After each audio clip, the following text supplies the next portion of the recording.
So tell me a little bit about sedimentary transport rates. What are they, and have you done any quantitative computations on them?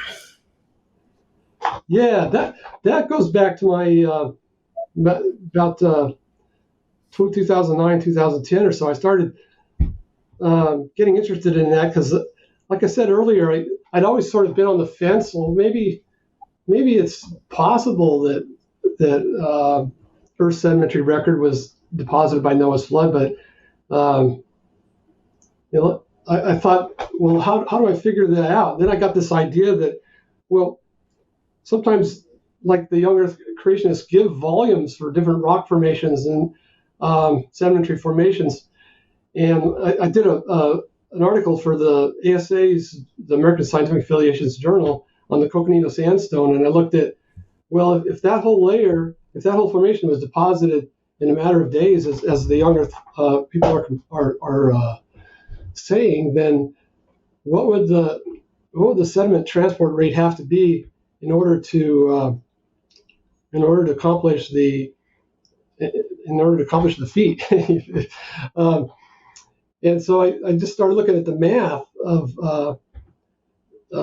They said that and Steve Austin said in the Grand Canyon Monument catastrophe that the volume of the Coconino Sandstone was 10,000 cubic miles. And anyway, to make a long story short, if you want to look at the rates that sediment would have to move from one area to another, there's another one that I did later on, but we'll get to that in a minute. But just to deposit the Coconino Sandstone in a matter of days would take like a continuously moving slab of sand moving into the area of the Coconino Sandstone. It wouldn't be, as they were depicting it, as sand, underwater sand dunes with sand grains being kind of blown off the top of the dune, and settling on the other side, and then the dune kind of moves along, and then you keep doing that. I found that it would actually, at the rates that they were citing, at the rates, I shouldn't say that they were citing, they used a secular, I use that word secular, I'm sorry, a research paper done by a sedimentologist where he provided some graphs of sand waves at the bottom of the Golden Gate in the San Francisco Bay, the narrow neck of the San Francisco Bay. And he provided also some studies from flumes, which is basically like I said, a giant long sandbox where you run water downhill and you watch the sand moving as the water passes over it. Anyway, he compiled a lot of this data, and in his paper he had one graph that was never used in the younger circles that actually had these numbers on it. And I thought, what are these numbers? These numbers are sediment transport rates in grams per second per length of line that the sand is crossing.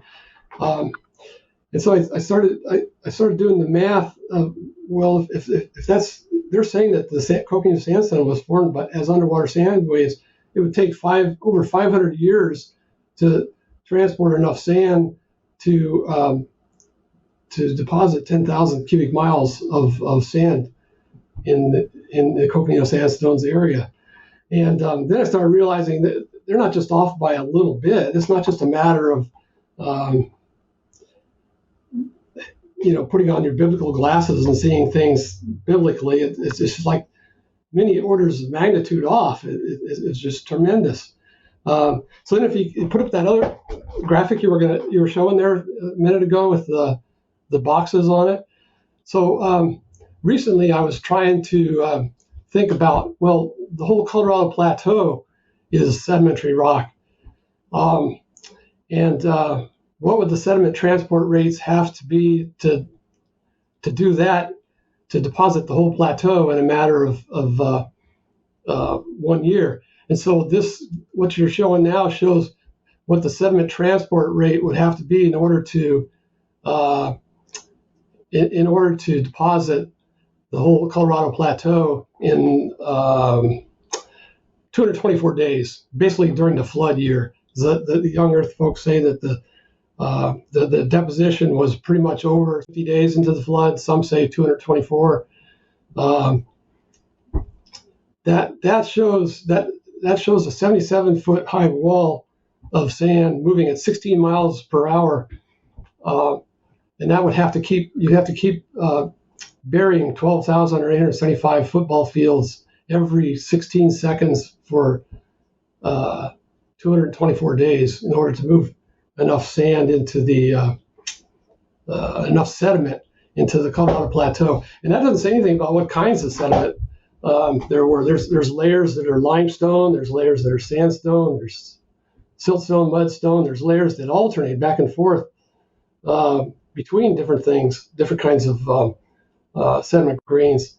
And so that's what I got was 77-foot high wall of sand. So how are you going to get all the detail that we see in the Colorado Plateau? How are you going to get all the fine detail that we see all through the area? Like the graphic you showed a minute ago with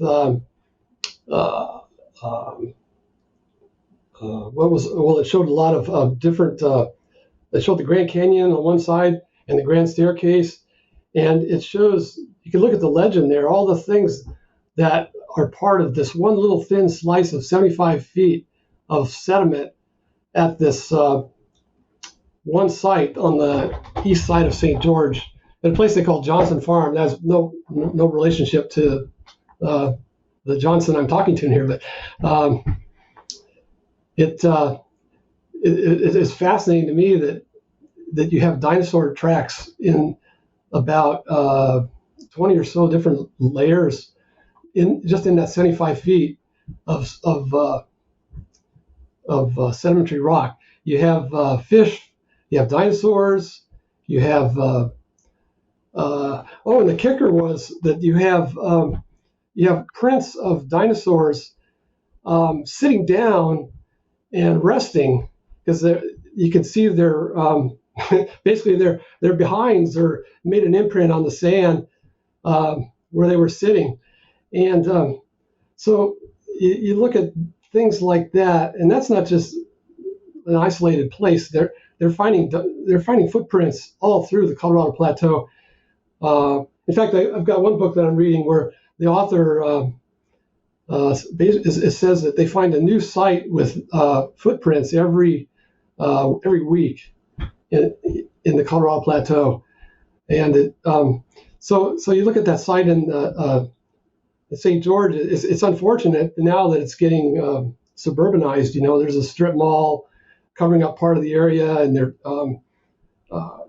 they're grading another area for houses, and there's this one building where they have this dinosaur discovery site where you can go and look at the findings. And fortunately, this Andrew Milner, the guy that this is the chief scientist of the place, he got to do a lot of surveying and cataloging of all the different things in this 1 square mile area surrounding the site before it got all developed and everything. But